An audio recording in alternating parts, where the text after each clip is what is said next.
Good evening, everyone. We are so excited. I would like to just welcome you to another event with Brother Joyner. And this evening, we're going to be talking about voting. But for those who don't know us, um, I'm just going to do a quick introduction of our board members. We have Patricia Hall, who is a Reverend Patricia Hall, is a pastor of New Way Ministries. She's a founder of It's a Sisters Thing, which is an empowerment and encouraging women's ministry. And I would just like to say it's a very good ministry to be a part of. She's a director of the Fellowship Deaconry Ministries, Conference and Retreat Center. And she didn't know I was going to say this. She recently performed at the United Nations in New York City. And we're just so proud of her. We are so proud. Next, I would like to introduce you to Sheila McClain. She has been fighting injustice for over 25 years, led her first boycott in high school. She's the president of a local organization in the community against racism. And she served as president over her local Bolton precinct. And she's the member of Women's Franklin County Democratic Party. So that is our board. And I'm just going to refresh you just a little about our group. We started in 2020, and it's an advocate group. And the purpose of our group was to create an environment where women could share their frustrations and things that was going on in the schools and with their children. And what we do here as our active part is that we reach out to senators, our representatives, we call them, we sign petitions to let them know that they're not alone, to let the people in our group know they're not alone. It's difficult to fight when you're alone. But when you got people on your behalf, it really makes you feel better. And we have seen success. We have got some things changed, and we're excited about that. But I don't want to prolong the program. So at this time, I'm going to ask Patricia to lead us in prayer. Thank you very much for that, Deborah. Let us bow our heads. Almighty God, the most wonderful creator, we praise you on this day. We glorify you on this day, for you alone, dear Lord, are worthy. You are worthy of our praise. Father, we dedicate this prayer to the elimination of injustices in this world. We pray for hardened hearts to be transformed to honor your commandment to love. May ignorance and intolerance be banished from the hearts of man, and may it be replaced with mercy. Strip us, God, of our pride and our prejudices. May our speaker this evening enlighten us all by revealing truth to your people. Be with him, Lord. Speak for him, Lord. And as he speaks, may our ears be open, and may scales fall from our eyes, and may our hearts be softened to be able to receive this information. This is our prayer this day. In Jesus' name, amen. Amen. Amen. Amen. Thank you for the beautiful prayer. Yes. At this time, I'm going to ask Sheila to introduce our guests. Thank you, Deborah. What can I say about Brother Alexander Joyner Sr.? We were thoroughly pleased and fed about the information concerning Juneteenth and what positive feedback we had. Let me remind you that he is the co-host of a radio podcast titled Missing Pages of History, which we desperately need at this time. He is a freelance writer, motivational speaker, author. He has contributed to NPR, CNN, MSNBC, New York Times, among others. Without further hesitation, I present to you the historian, Brother Alexander Joyner, Sr. Well, I would like to thank the mothers in support of fair and equal treatment advisory board, the supporters, friends, my sisters, Deborah Hall and Sheila McLean, in welcoming me again. I ask you to join me in a quest of the hidden truths that have been kept from us. For once we know the truth, we can decide our own futures. Today, we will discuss a fundamental right that is now guaranteed to all races and genders of people who are citizens of the United States. That is the right to vote. I carried a sign in many protest marches that said, "One man, one vote." It took me a while to understand the true meaning and consequences of voting. Now I am an informed voter who has researched the candidates and the issues they stand for. I search for their past voting records, and I'm familiar with their stand on the issues that may affect me and my community. Voting requires common sense and a strong truth of the facts presented by a candidate. For years, we have been bombarded with lies and misinformation that have torn the nation almost apart. Now it is time to heal. I ask you to learn the truth and seek out the best possible candidate that has your interests on the ballot. Now I'm open to questions. Wow. Well, thank you so very much for that opening. That is that's one of our desires, is to become informed voters, you know. A lot of us vote out of a dedication to history. I know I do, you know, my ancestors fought and died so I could go in and make that check mark or pull that lever. So I'm going to vote. And I think this is so, it's just great that you're taking this time to inform us of what that mark means and what that lever means when we pull it. So I'm really thankful for that. As you know, it's been a lot going on since the 2020 election. Yes. And to be quite honest, it appears that it would never stop going on and on, because it seems like something is going on and on all the time. But one of the questions that came to us was the question about Congress every so many years having to vote for Black people or pass some type of legislation for Black people to vote. And we thought that during the Civil Rights Act and all of this time that this was resolved. But every now and then we are heard that they're voting. We're like, what are they voting for?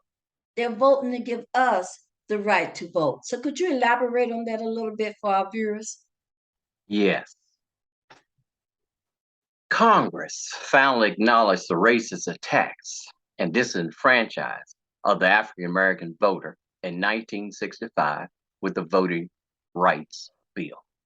Because so many brutal attacks and murders of African Americans were in the printed news, weekly magazines, and on TV every night, many whites could not believe how badly they were being mistreated simply because they wanted to register or go to polling places to cast a vote. A basic right many whites thought was fair to all. The bill was designed to ensure the voting changes in covered jurisdictions could not be implemented, used until a favorable determination has been obtained. This bill was only temporary legislation to expire in 5 years and applicable only now to certain states. Congress reauthorized it in 1982 for 7 years expanded and reauthorized it in 1992 for 15 years, and expanded again and reauthorized it again in 2006 for 25 years. Time's running out. The Voting Rights Bill was conceived to curtail the Jim Crow laws and any other city or county laws that sought to hamper or interfere with a minority's right to vote from an unconstitutional law a local government could conceive or enact. Now, that's a lot of layman's terms, in other words. If we truly look at what has happened in just the past year since Biden has been president, they could not get the bill passed again. It's sitting up there still in Congress. And, we call it now partially John Lewis Voting Rights Bill. And I'm sure you've heard of it. And they can't get it moved out. What it will take for the other half of the aisle to understand that the 15th Amendment guaranteed us the right to vote, African Americans, simply that right to vote. We were grandfathered in as citizens of the United States, also with this amendment, because they considered us almost not natural born citizens because we were kidnapped and brought here in chains and placed in bondage. So they weren't really looking at us or considered us as even as human beings, because that's what they saw us as property only. So it is hard to say that I take my property and give my property that right to vote, along with my son and my daughter, who I feel is so much far over the property that my grandfather and my father owned. So our biggest thing to change the mindset of many European Americans who only see the same thing that Jefferson saw, Washington saw, and all the others. We were their property, the founding fathers' property. Many of the first presidents owned slaves. It was never conceived or thought of for them to give us any rights, not alone voting rights. They couldn't conceive it in their time to do anything for the slaves that had been brought over here and bondage, whether you had bought your freedom or not. They still didn't want you to be able to vote. So nowhere did that mindset change until Lincoln became president. And only through the advice of Frederick Douglass, Harriet Tubman, so many others at that particular time, that convinced Lincoln that not only you going to use these soldiers out here on the battlefield to bring the South back into the Union, but also give these United States colored troops, okay?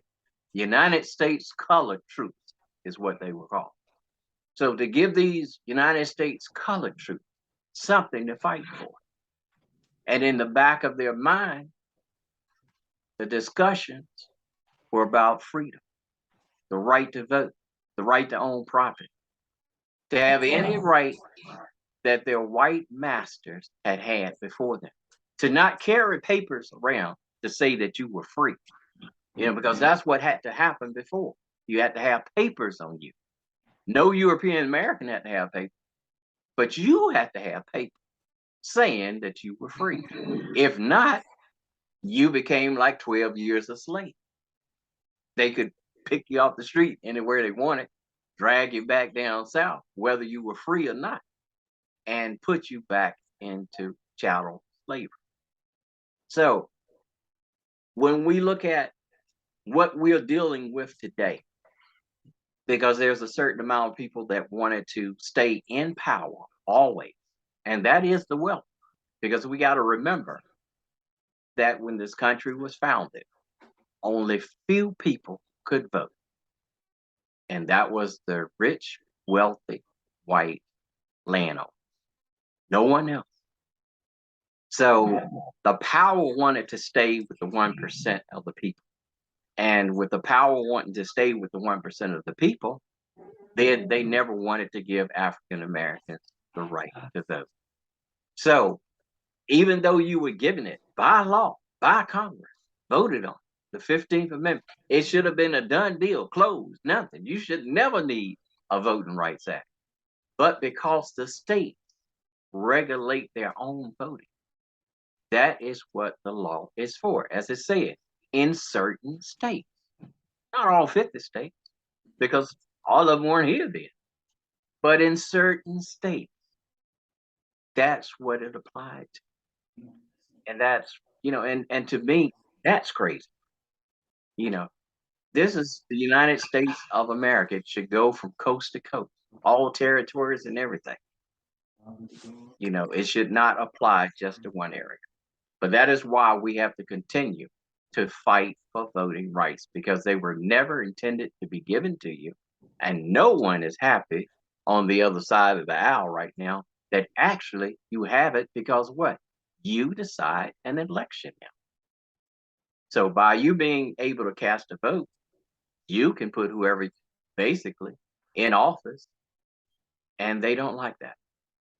So let me just ask this question for a minute, to make sure I understand. So they have to vote on this so many years because somehow, and correct me, brother, if I'm wrong, but somehow we're still considered property. I mean, I'm trying to understand, because I'm not. It's not that you're not clear. Just some reason in my psyche, it's not sinking in, and it could be me just having a hard time to accept it. You know what I mean? Yeah. But it's just not sinking in that every so many years Congress has to approve this. Is it a bill or what? What is it? It's a bill. It's a law. It's an act. You call it either one you want: Voting Rights Act, Voting Rights Bill, or law. Because remember now, a bill becomes a law. Okay. Becomes an act. So every so many years they have to vote on this to allow us to be able to vote for a certain amount of years. Yes, so that the federal government has the control to stop a state from disenfranchising your right to vote. States could come up with any reason for you not to be able to vote. Okay. They can say you're a felon. And in this state, felons don't vote. They can say you got on orange shoes. In this state, people with orange shoes can't vote. So a state can enact any crazy law that it wants. Just look at Texas, just look at Florida. They can mention any law that they want. And if they get 51 or 55 or 60 votes, it passes in their Senate. Because remember now, the House of Representatives, even our own house, is made of the people or the population. That's how they're chosen. The senators have the real power in any state. The House stands for the people. The senators usually stand for the wealth, the well-being, the conscious. They're the conservatives. They don't want to go overboard on anything. So that's why you only have two, because, the more you have, the more it takes to turn those many around. If you got 60 people in a room and you're trying to say, deny somebody something, everybody's not going to feel that way. Okay. When they're a mixture of different people and races, they're not going to feel that way. But when you only have two and they happen to be of the same type, okay, then those two will stick together. Regardless of the good of the many, those two will decide the future of a great many. And that's what happened. We have 100 senators sitting in Congress, and they decide the future of almost 400 million Americans every day. The House has almost 500 members, and they're laughed at by the Senate. Isn't that something? Because they represent the people. The Senate represents basically themselves, their interests at heart, how they can continue to grow and make more money through their lobbyist programs and different things like that. The Senate does not have the average person's back. It is the House that represents the people. The Senate usually have big businesses back. Okay, that's what's back. They got big business, and as long as big business is rolling, they fine. But big business ain't rolling. No lobbyists come see them. They don't get a little extra money on the side, and pretty soon they out of there, and they get somebody else that will vote the big business way. So that is just as simple as that. So we have to keep renewing in these states the threat of the federal government bearing its full weight upon these states to keep them in line, because states' rights are unbelievable in this country. We are a federation of states. Each one is independent. What you can do in Virginia, you might not can do in Georgia. What you can do in Georgia, you can't do in Texas. That's true. We have federal laws that supersedes most state laws, but not every one. But once it goes to the Supreme Court, it's a choice between what? Federal and state. Federal should win, but not always. Okay, it should win, and thank God it won versus Brown versus Board. If it hadn't, we would never be integrated.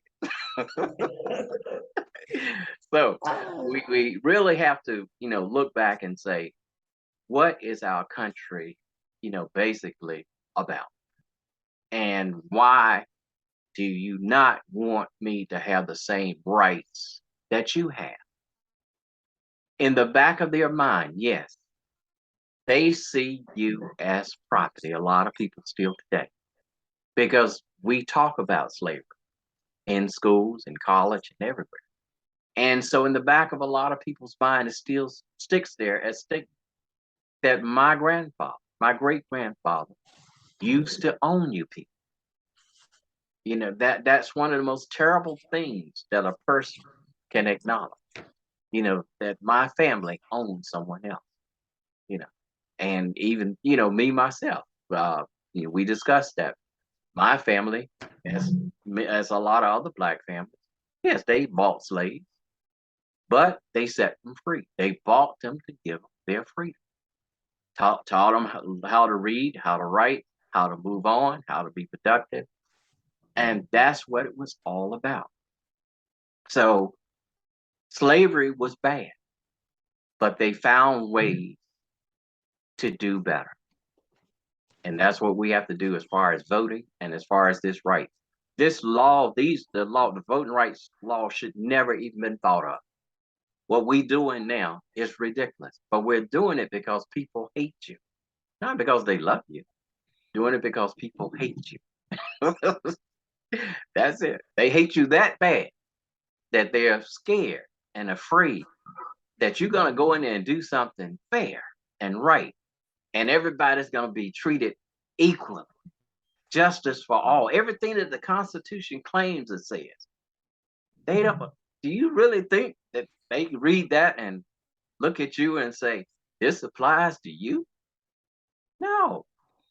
It was written for our forefathers.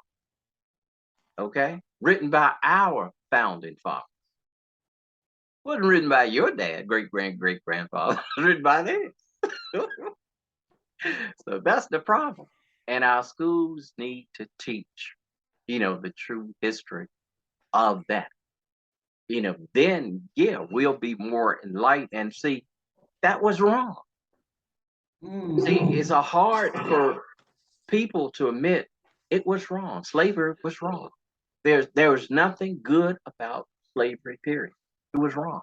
To deny someone else their rights was wrong.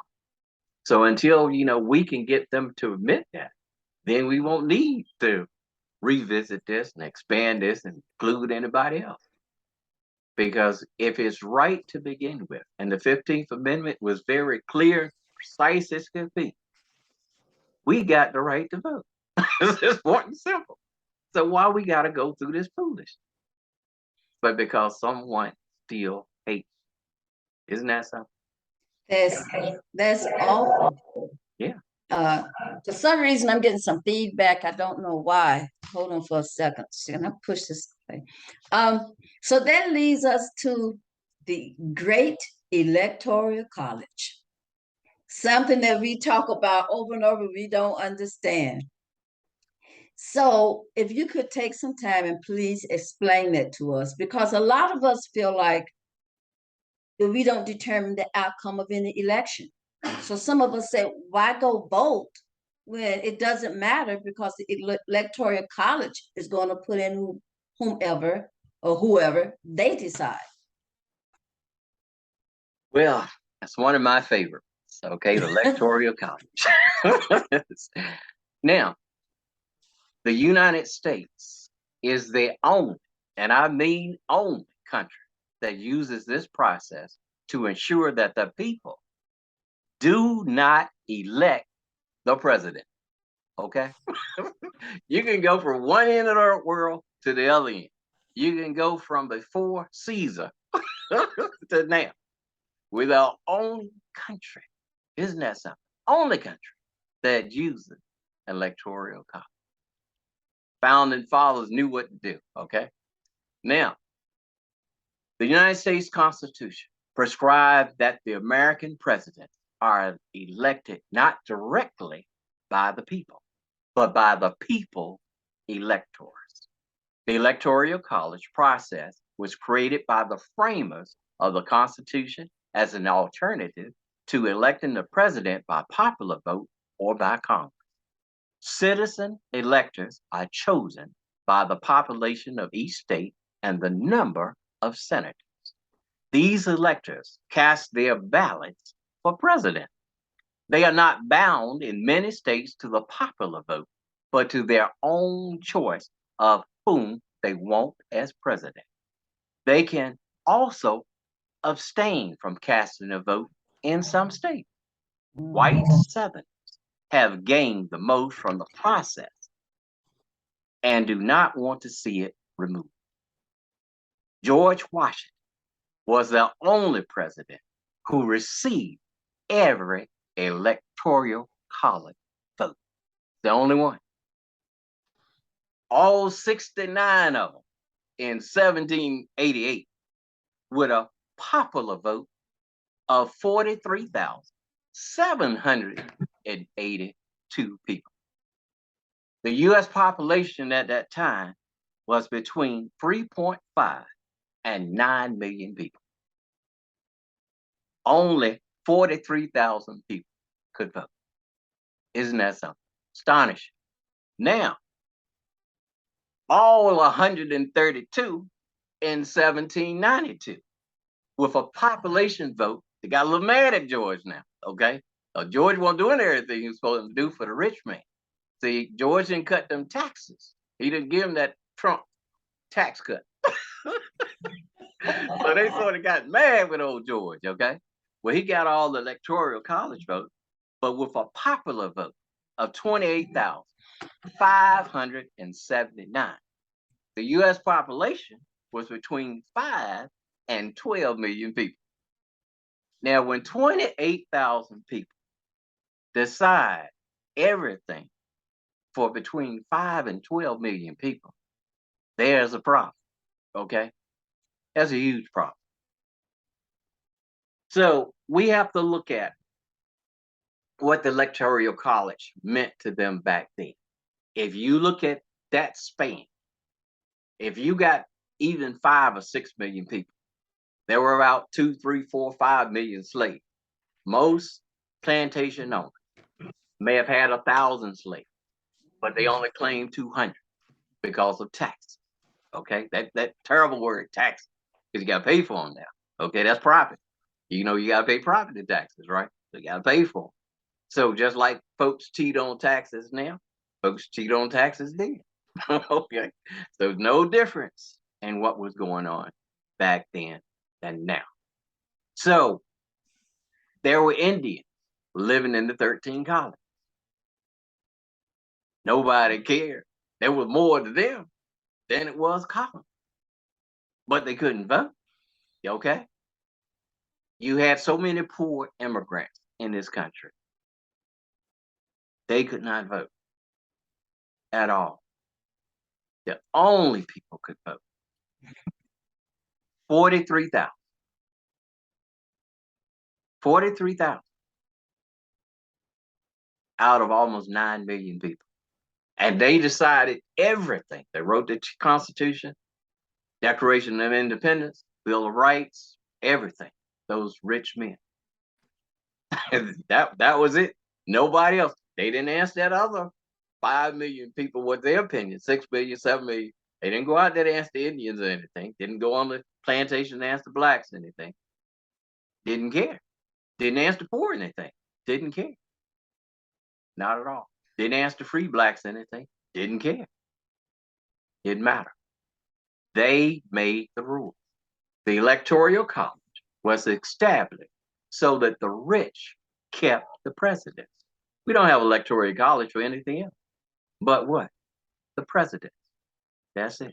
It doesn't exist anywhere else but here. Because of what? You want to keep certain people in office to do your bidding. Okay? It's plain and simple. Well, then how do we encourage some people to vote? Because if they feel like my voice is not heard or it doesn't matter because the Electoral College is going to put in whomever, how do we encourage people to vote? We encourage people to vote because in some of those Electoral College members, just think, had they not swung for Biden, okay? Just think, if all those red states convinced just a couple of those blue states, because remember now, they're not binded by vote, okay, in some of those states. So they could have swung the other way. When a few times in history, I don't forget, 5, 6, 7 presidents were not elected by the popular vote. They got elected by the Electoral College. It's a very common thing in this country to go the opposite way. If you had 5 or 6 and there's only been 40 or 50 some presidents, then that's a good number that has turned the other way. You know, if you only had 1 or 2, then it's permissible. But when you have more than 5, then there's a problem. That means that your Electoral College is not working, okay? Because these people have voted outside the norm. So when we look at how we vote, our vote is an expression of how we want America to be, who to be led by, principles, policy. If we continue down the road that we are on now and just elect people because of popularity, you know, just because we feel like they deserve it, they've been there so many years, then we're in trouble. As presidents of nations, I've always felt like they should never even be past 60 years old, 60, 65. That's about it. Because you're so many generations away from the younger generation that you really need to help. See, the older generation has invested into America. And now you should be in a position to give back to them what they have put into America and then invest in your youth. You know, you don't go out there and wait to cut your hedges once they 10 feet tall. You know, you start cutting your hedges when they're down low. Then you can manage them, okay? They look pretty and nice. When their hedges are taller than you and you got to go get a ladder, you might get fall off the ladder.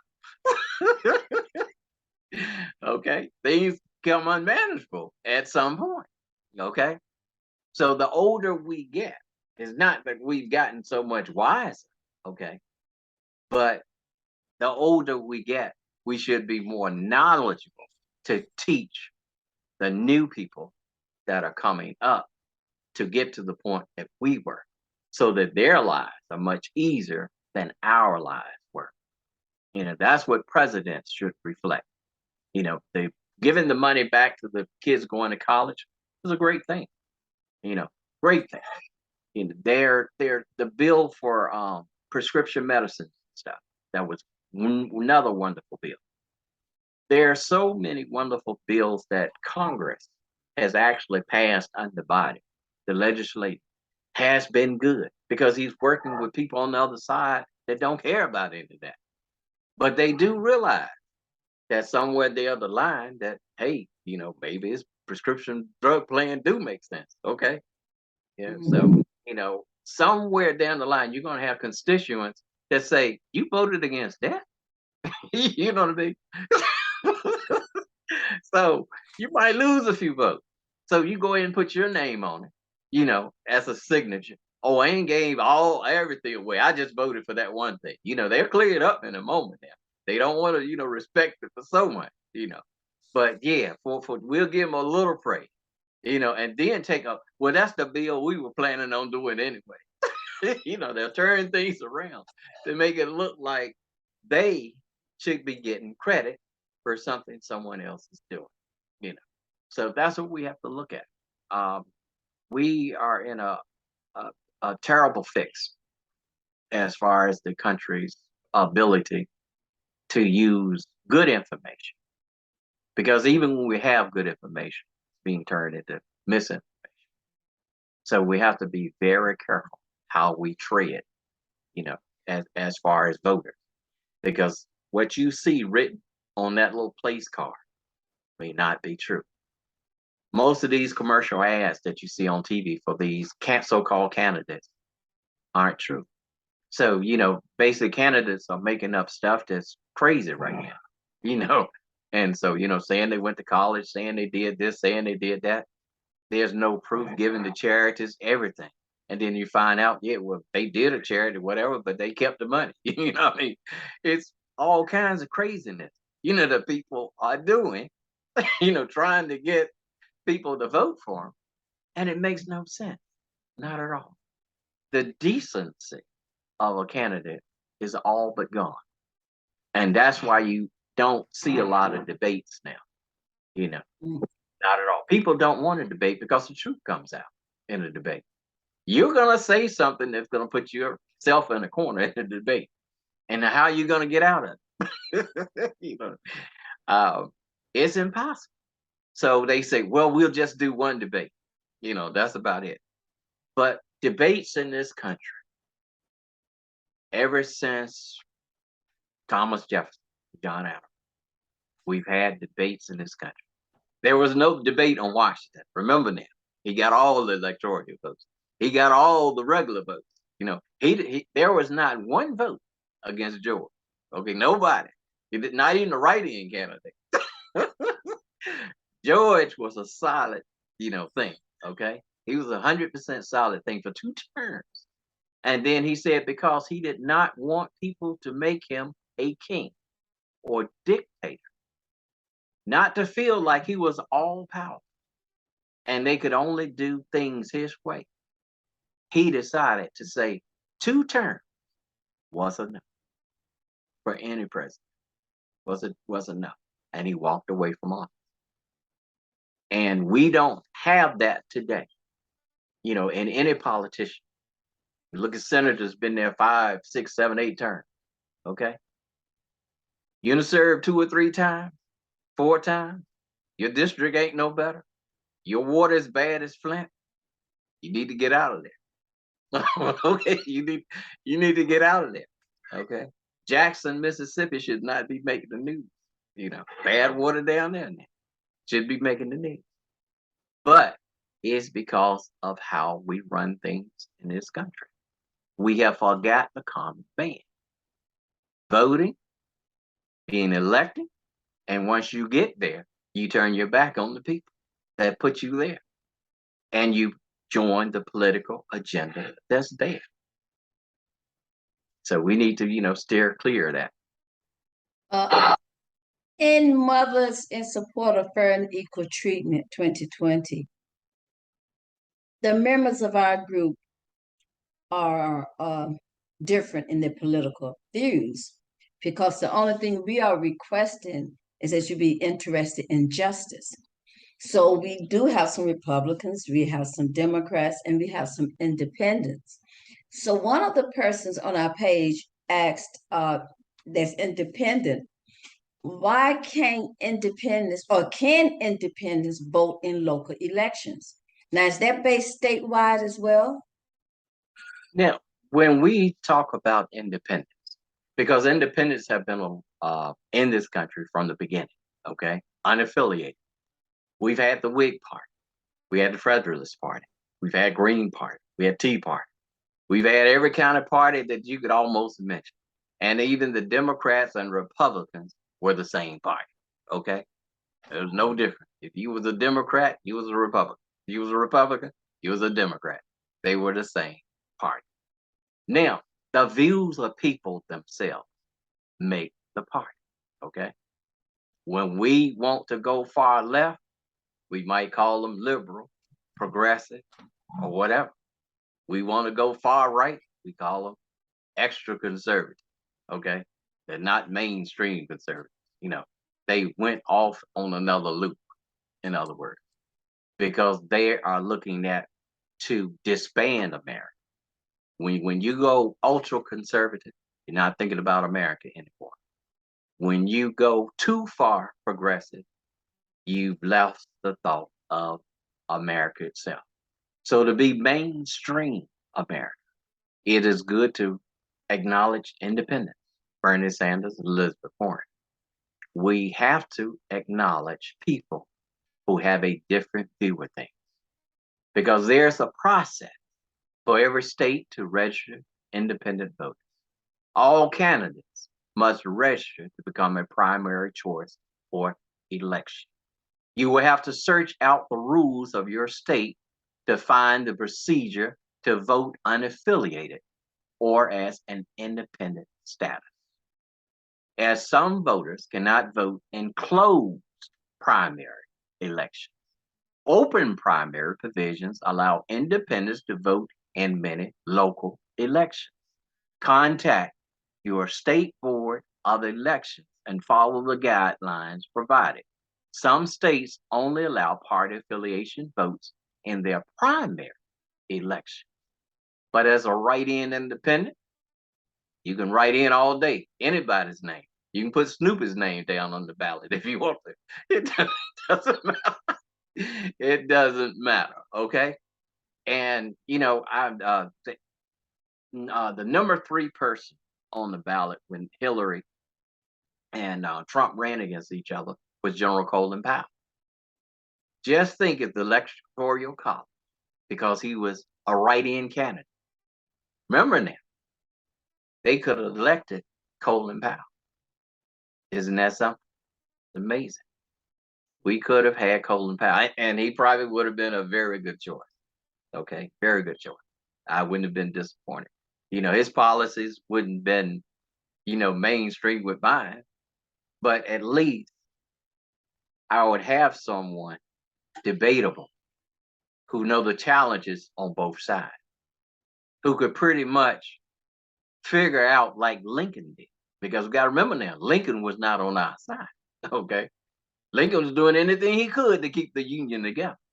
Colin Powell would have did anything he could to keep the Union together, okay?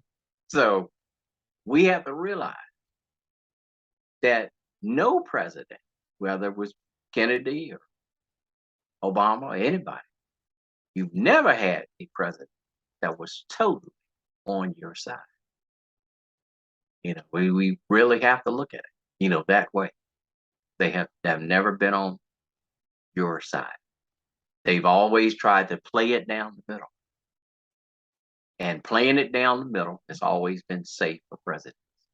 Not to lean left, not to lean right, but to play it down the middle. Because whatever the party swings is the way they swing. If they want to help African Americans this year get some bills passed, they all for it. If the party don't want to, whether they're Democrats or Republicans, don't matter. That's why they swing so much. For so many years, the Democrat Republican Party as together as a unit the most hateful party out there. Whig Party was a little bit better. You had a little bit better chance with them. Federalist Party had a little bit better to a certain degree because you had abolition people who were talking to them, even at that time, that slavery was wrong. Washington knew it. Jefferson knew it. He was sleeping with a slave. Okay, so he knew it was wrong, but yet he continued to do so. Continued to own African Americans and call them property, and got wealthy by their labor. So that's what we have to look at. You know, these people weren't being paid. Washington wasn't paying his slaves. Jefferson, none of them were paying their slaves. They were becoming wealthy off of it.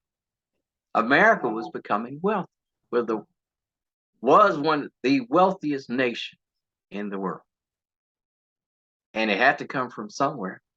But if you don't pay your population for their work, if people are not getting paid wages and you're doing work for free and you're able to sell all of that, then yes, the wealth of the nation, oh my God, was something else. Every other country, England, France, Germany, whatever, if you were African, you got a wage. France paid you, Germany paid you, Poland paid you. But here, no wages. Put you in the shack. They work you until you die. Plain and simple as that. I want to ask one question before we move on to make sure the viewers understand. You mentioned open and closed elections when you were speaking. Can you explain the difference between the two for the viewing audience? Yes. When we look at open primaries, which are open, to everyone, okay, you come in, Democrats, Republicans, whatever, who's on the ballot. Then we have closed election.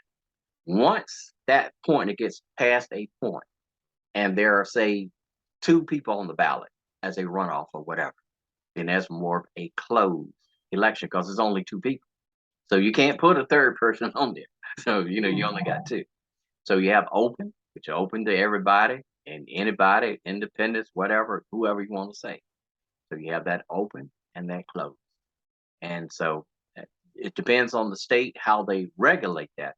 And what you have to do is go with your board of it or other elections and find out and get the information from them because different states have different rules in open and closed election and what they consider an open and closed election.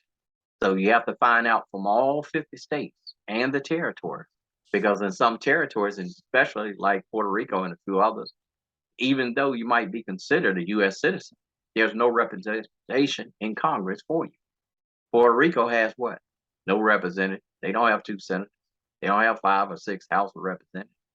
Nothing. So other territories, besides them, it's the same thing. They have no representation, but yet and still they pay taxes, just like we do.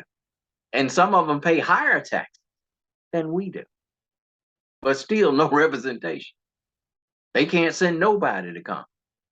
And when they do send a representative or whatever, oh, just leave it in the box over there. We'll get around to it. Or we'll toss them some paper towels. On the next hurricane, we'll just toss them a couple rolls of toilet paper, and that's it. But other than that, just keep sending us your tax dollars, okay? You close that door, you're going to see the Army, Navy, Air Force, and Marines down there. You mentioned runoffs, and that's one of the questions we had here, because I say if the majority wins, then why is it necessary for us to ever have a runoff? Okay. Most candidates must have a majority lead in votes of over 1% to claim victory. Now, if you remember election night, somebody got up there and claimed victory. Race wasn't even over, okay? Wasn't even halfway through, but they got up there, they claimed victory. Weren't even waiting for the 1%, but they said they won. It is a number too close to call. A runoff may be requested by the challenge. This percentage of victory is different in many states. So states do have a runoff. Machine miscounts or human counting errors do happen. Recounts are often considered before runoffs. A runoff of the top 2 candidates. Can't have everybody in a runoff there. Okay, there's 8 people out there on the ballot, can't have all 8 of them saying, we want a runoff. Only the top 2, okay? It's common when more than 2 people are on the ballot. A final debate with fewer candidates often provides a different outcome of the first elections as voters' choices may swing.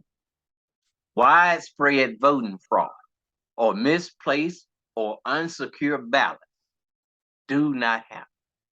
There was no voter fraud, okay? Voting is one of the most secure democratic functions we can experience.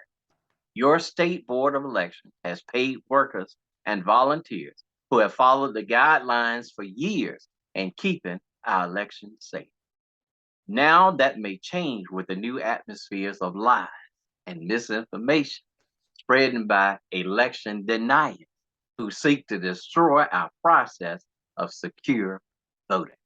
And again, just like the judges said, all over the country, every lawsuit, wasn't no voter fraud. Okay? Didn't happen. Not at all. There's no evidence. But yet and still, when a person wants to win, and I can understand that because, you know, we've always been at a game or watching the game on TV, had a favorite boxer or whatever. The last thing you want to do is see that person lose. You want to see your team walk off the field. Okay? Folks now, you know, high school, we had to have here canceled Friday night football because they were afraid to be a fight after the game, depending on who lose. Ain't that something? Well, one team was 0-4 and the other team was 4-0. I didn't see what there was in the fight without the people 0-4. Not at all. I mean, why you want to fight somebody you ain't won a game yet? You know, they didn't make sense, okay? But that is the atmosphere that surrounds us right now. People do not want to lose. It's plain and simple. They will deny it and said they are going to deny it if they do lose this November. And that is something to really think about, because nowhere in our history, not once, has it ever came to this level that people deny that they lost and do not walk away and give up the seat. Many incumbents hate to lose, but they lose. And they lose because their message to the people was not the right message. And that's the biggest thing.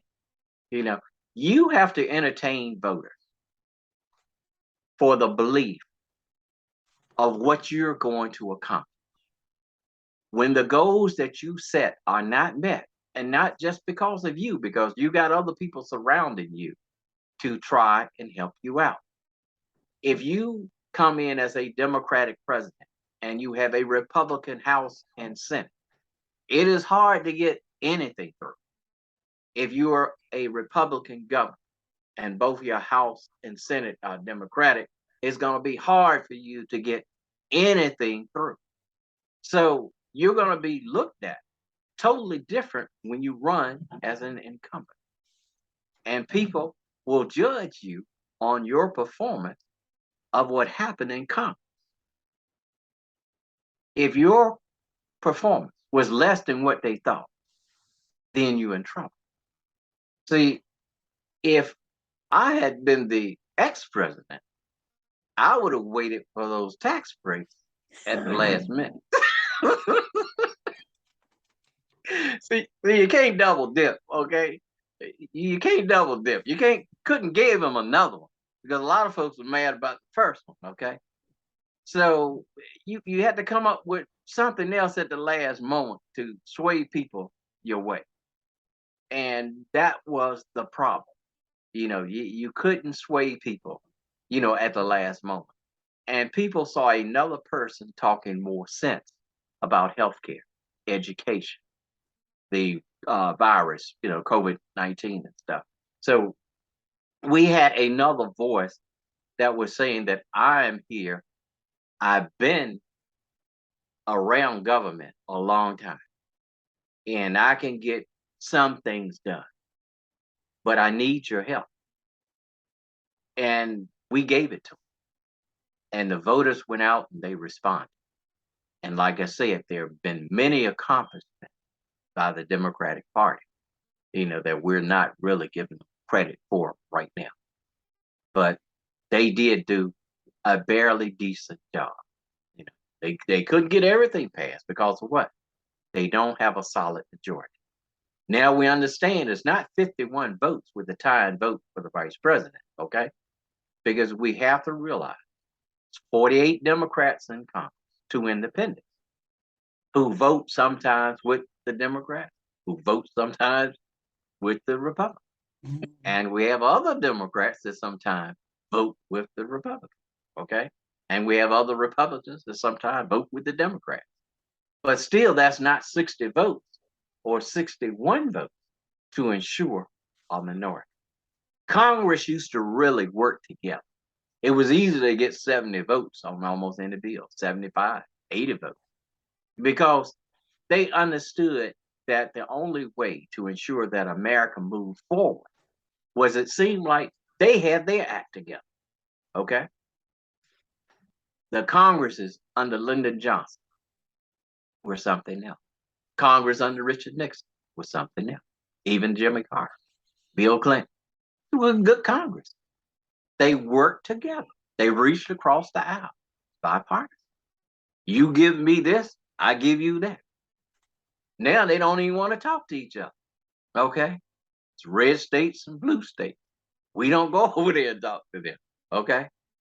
Isn't that something? But once they started to attack the Capitol up there, I don't think anybody was concerned about whether red folks going to go out before the blue folks exit the Capitol when it was being attacked. I think it was all bipartisan then. We all just want to get out of here.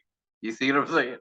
So once they did join in solidarity and say, we need to get the heck out of here. They didn't have to bang the gavel on that one. They all left. Okay. Well, I have our final question because we don't want to hold you too long. Okay.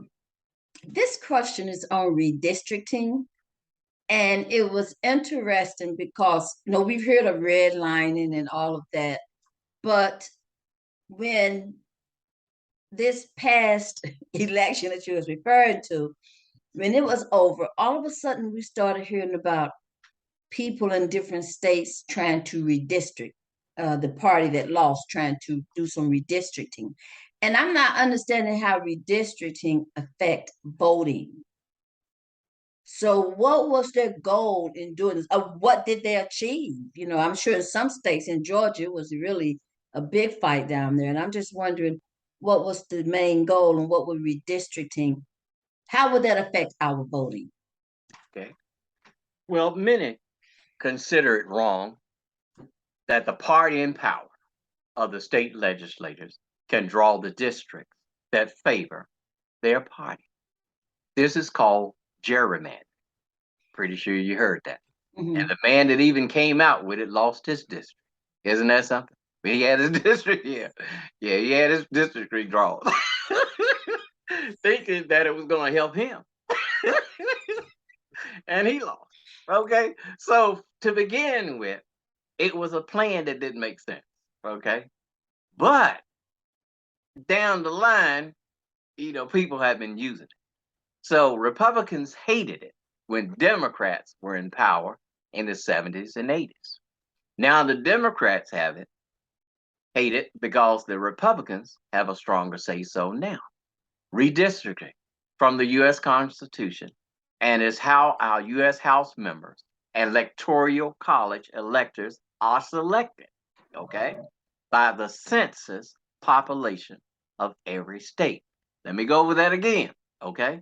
Because this is the most important thing we're going to talk about besides gerrymandering. Okay, this is the most important thing.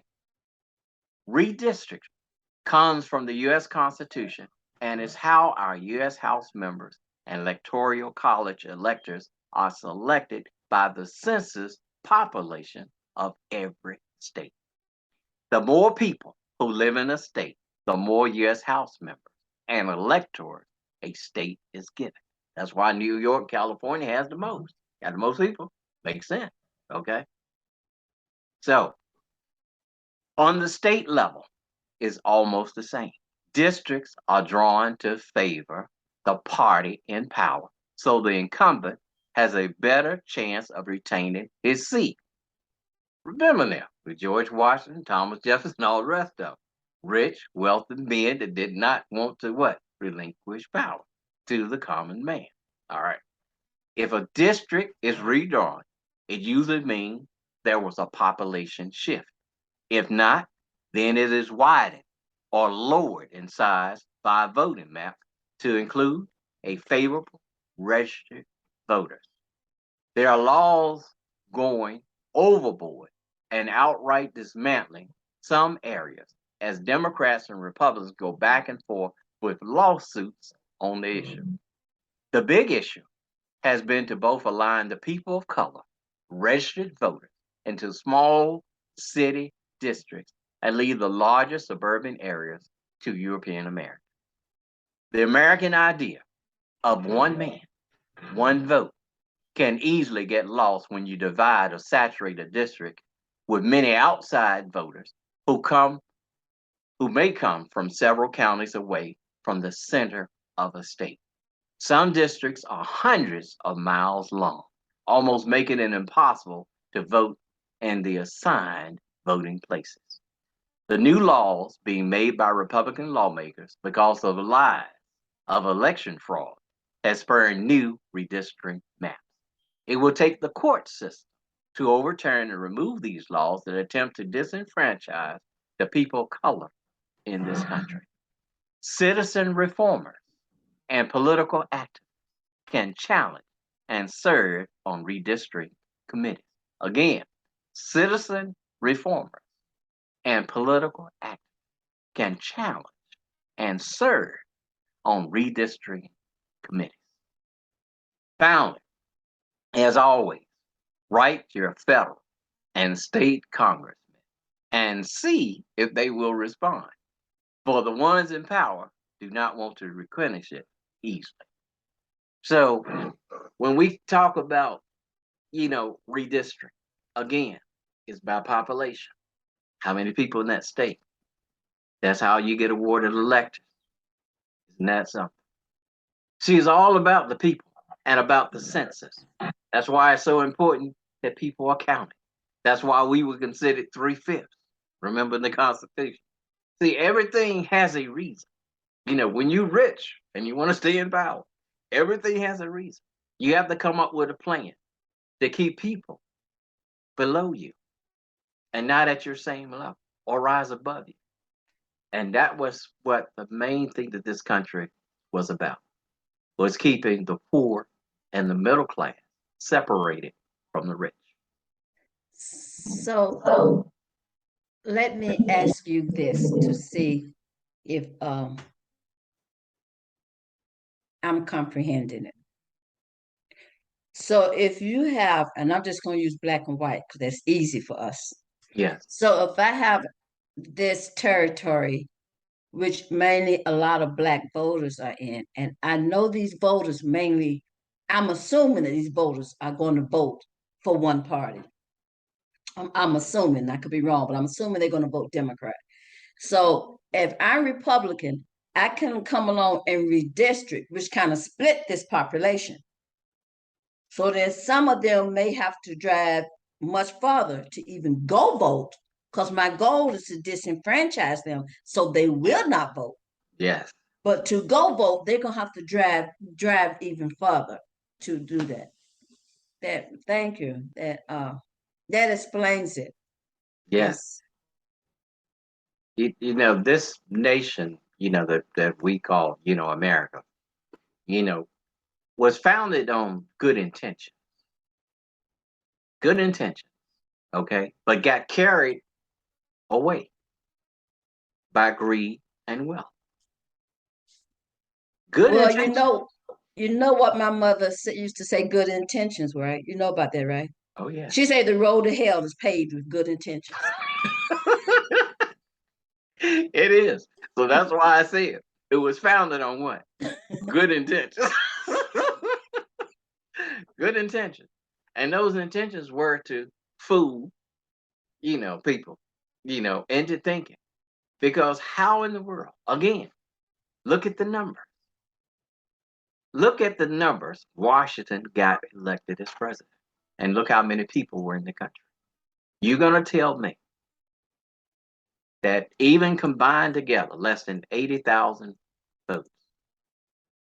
80,000 is 2 terms. 80,000 people going to make a decision for 10 million.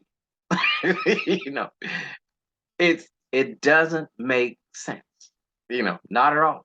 If this is supposed to be a land of the free, okay?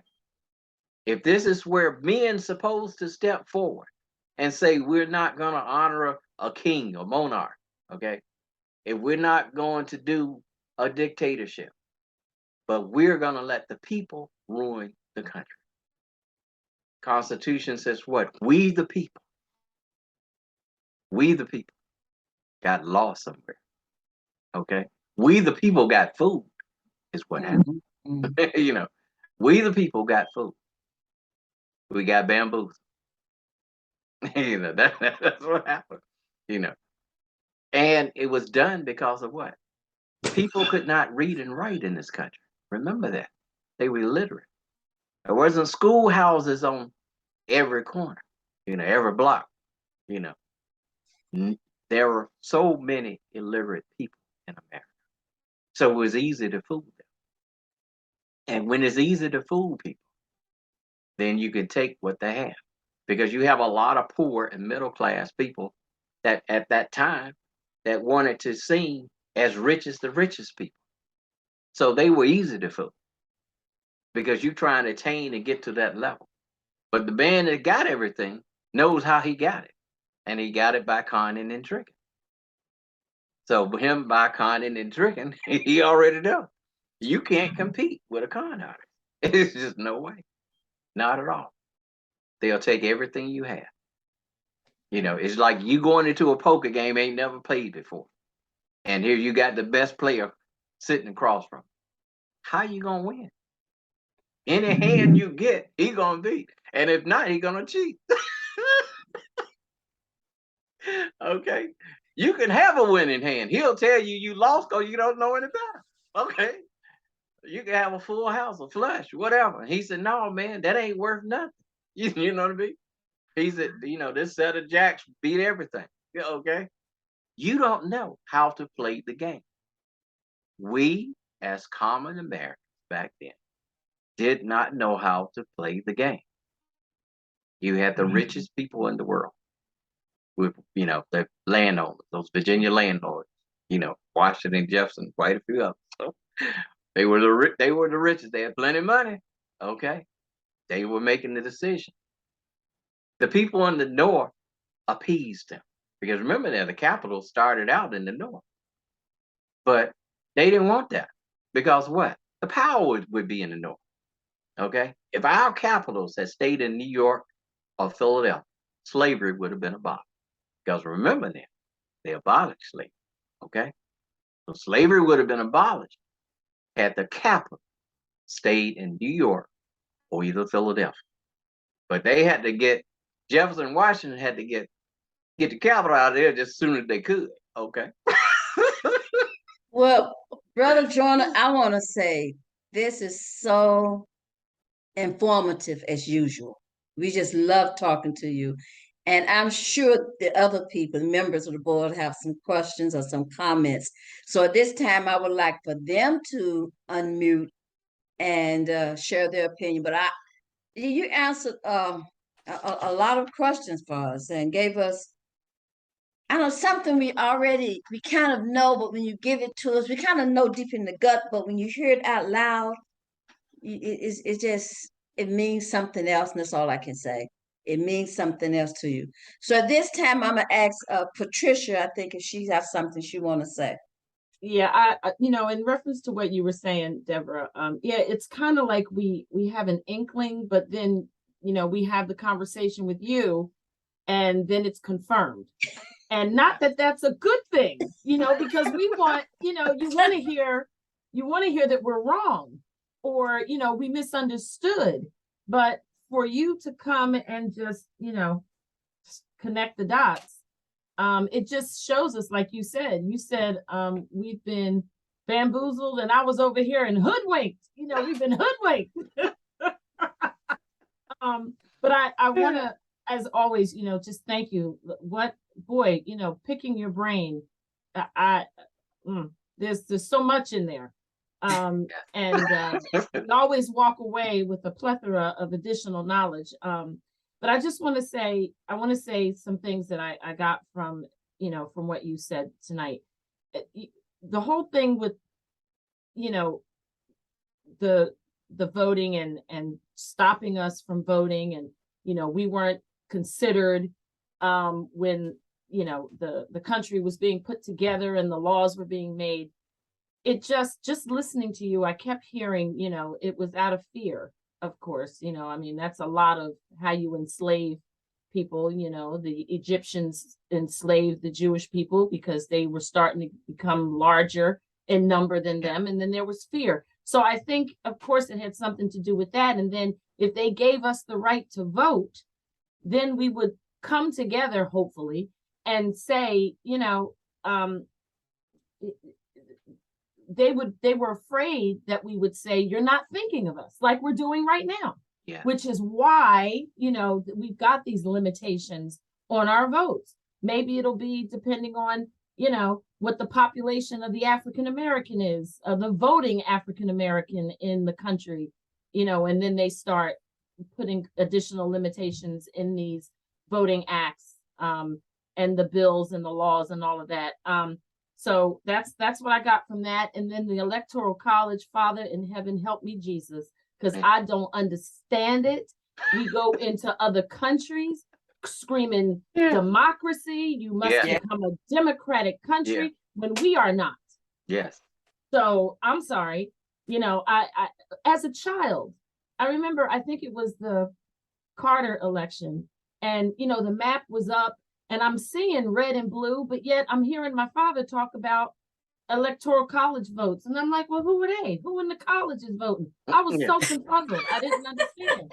And here I am, I'm 50, it's 50 something years later, and I still don't understand. It doesn't make any sense to me, except for, the system to keep its thumb on us, to make sure that who they want has a better opportunity of getting in there and making laws and creating laws to pad their pockets. Yes. Period. End of story. You mentioned at the end, something about, we don't know how to play the game because it's their game. Yes. It's their game. It ain't never gonna be our game. Yes. It ain't never gonna be our game. Thank you, Brother Joyner. I'm coming from this like I was talking about earlier, but anyway, I'm feeling it. Okay. I'm feeling it. Thank you so much. Sheila? Well, the one thing I want to say, of course, is thank you for your knowledge. And I want to say to the young ones out there that's listening, don't give up. Continue to vote. It may sound like it doesn't count, but it does. Right. Because they will see the numbers. Whether they are going to agree with us or not, they're going to see the numbers. And that's how we got to vote, period, with our numbers. So babies, you children, You ones that especially voting for the first time, don't give up. Never give up. Go to the polls, make your voice be heard, whether they want to hear it or not. Thank you so much, Brother Alexander. Thank you. And we look forward to seeing you again. Well, thank you very much. And I would like to say, I would want everyone to look up Mr. Thomas Mundy Peters. He was the first African American to vote right after the 15th Amendment. There's a high school in Port Ambridge, New Jersey, named in his honor. He was given a medal by the city and the mayor. And on March 31st, his annual celebration of the Thomas Mundy Peterson Day, because he had courage enough. And I wrote a story, which, if you go back and listen to my podcast, Missing Pages of History, and it was called Cotton Pickers. And it was about how the cotton pickers, if you remember Jesse Jackson, it said the children of the hands that pick cotton are now picking presidents. Yes. And our time has come. Run, Jesse, run. 1984, I stood there and believed in a lot of things that Jesse Jackson was talking about, because he was talking about what Obama was talking about, and that was change. Change for the nation, change for better, not to make America great again, because America was a shame. There was nothing great about America in 1960, 1970, 1940, 1930. Though there were people who always contributed and had hopes of the American dream, but they were being held back and disenfranchised, whether it was trying to buy a home, going to college, even to go to a store to buy groceries. They were being held back and considered second class or even less. So until the shackles of slavery came off in bondage, our minds still are not free. Yeah. We're still in bondage to ideas of the past. And the only way to get rid of those ideas is to sit down and discuss them and see what needs to be changed today. Because if we're looking at a nation that boasts equality and justice and freedom for all, then we ought to stand by that, not for some, because that's what it really means right now. Constitution is still saying what it said 400 some years ago. It's for some, not for all, for some. When you see a politician pull out the Constitution, you're in trouble, because he's going back 400 years. He ain't helping you. No, take that book out, take that book and put it in the trash can, okay? Because those ideas hurt the Native American, hurt the African American, hurt the Chinese, Japanese, hurt everybody, okay? It only helped one society of people. That 80,000 folks that voted for George Washington, okay? That's what that Constitution was written for. Wasn't written for all Americans, not all. People crossing the border right now, they swear an oath, the United States, hopefully if they can become citizens. Yes, we opened the doors in New York for many years to immigrants to come into this country. We didn't tell the Scottish to go back, the Irish people. We didn't tell the Polish, Germans, Russia, get back on the ship and head back out. No, but we're doing it to other people who are suffering great tragedy at home. They're not just coming to America because they think it's a great place to be. No, they are coming to America because of hope, that the chance that their lives may be better than where they were before. We didn't get that opportunity on those ships being kidnapped, okay, chained together, being drawn across all that water. We didn't get that opportunity, okay, not at all. So we got whipped, beaten, and hung. They're not doing that down there at the border, okay? They're not getting whipped, beaten, and hung. That's what our reality was as trying to become citizens of the United States. That's our reality. Their reality is maybe they might go to jail or get sent to Martha's Vineyard, right? Okay, that's their reality. But that wasn't ours, okay? They didn't ship us to Martha's Vineyard when we got it, okay? But we put on a slave body. And so, okay, families torn apart. You know, we separated, which was a terrible thing. Families, you know, at the border. But look at how many millions of African American families were separated, torn apart in this country. So there's so much wrong, but we can make that right. We're in an age, technology and everything, we can move forward, you know, with a better plan, you know, to educate our people, you know, to provide better health care. There's so many things that America could do right. We have the money, we have the know-how, we just don't have the heart. That's all. America does not have the heart.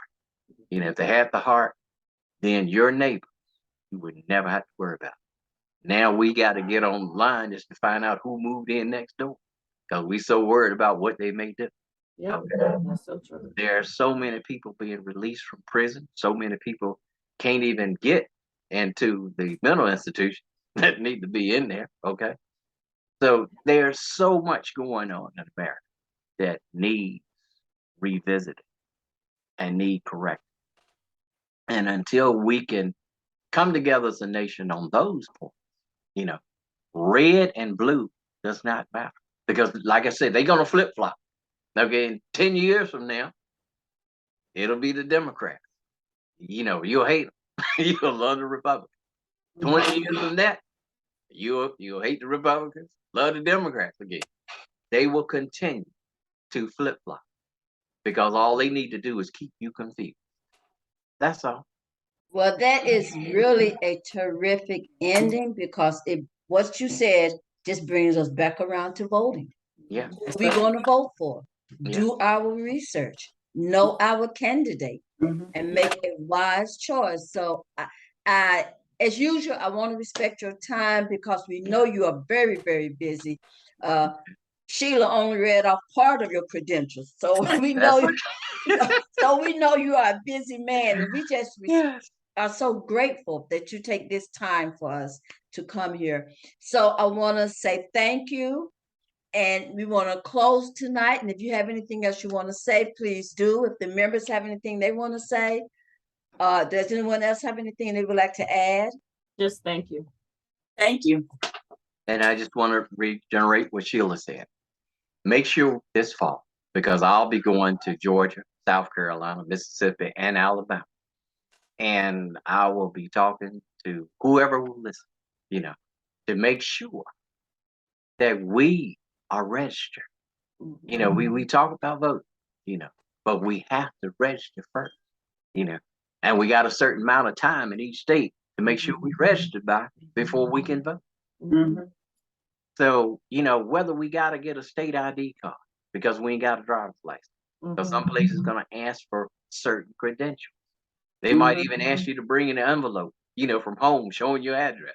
We have no idea, you know, how many bubbles in the bar of soap and how many beans, jelly beans in a jar. They can come up with anything, you know, at all to say that this is the only way that you can vote. So we have to be prepared. So I was told, go and research your board of elections to make sure that you have whatever credentials you may need.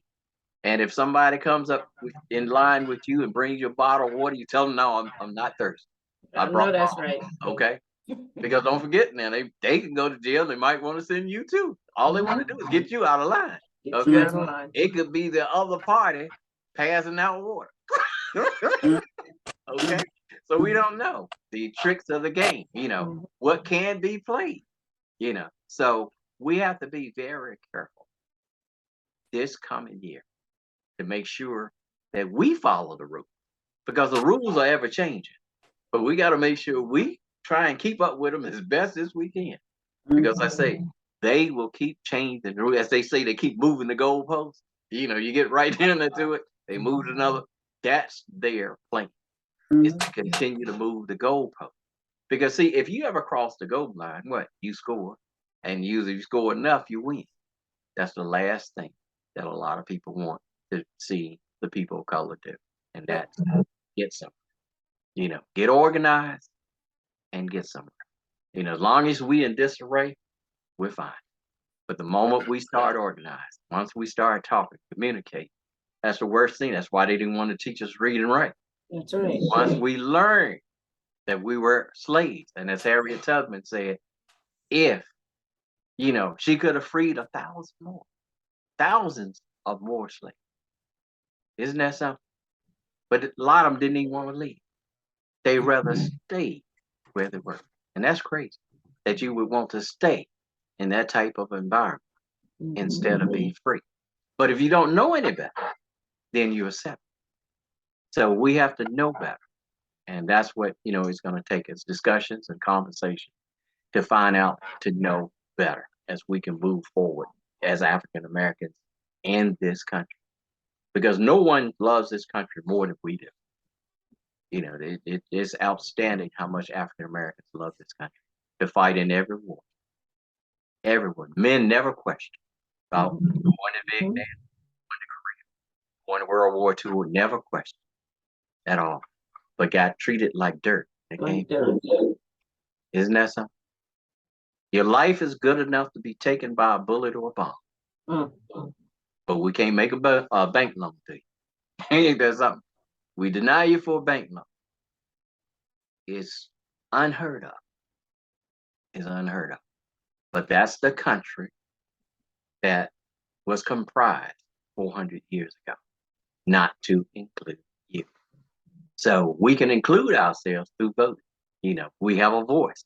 And once, you know, people say it doesn't matter, don't mean anything. No, if you get people's attention by disagreeing, you know, if it's all fine, it's same, oh, it's okay, then you always will be treated the same way.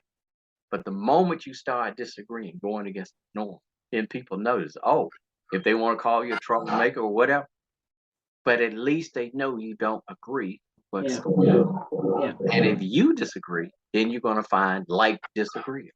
You're going to find more people that disagree. And sooner or later, you will have a whole population of people who can change things. So that's what we need to strive to. So please go vote this fall. Yes. It's so important. We can't let it go. We can't let it go back. And Well, thank you, ladies, ever so much.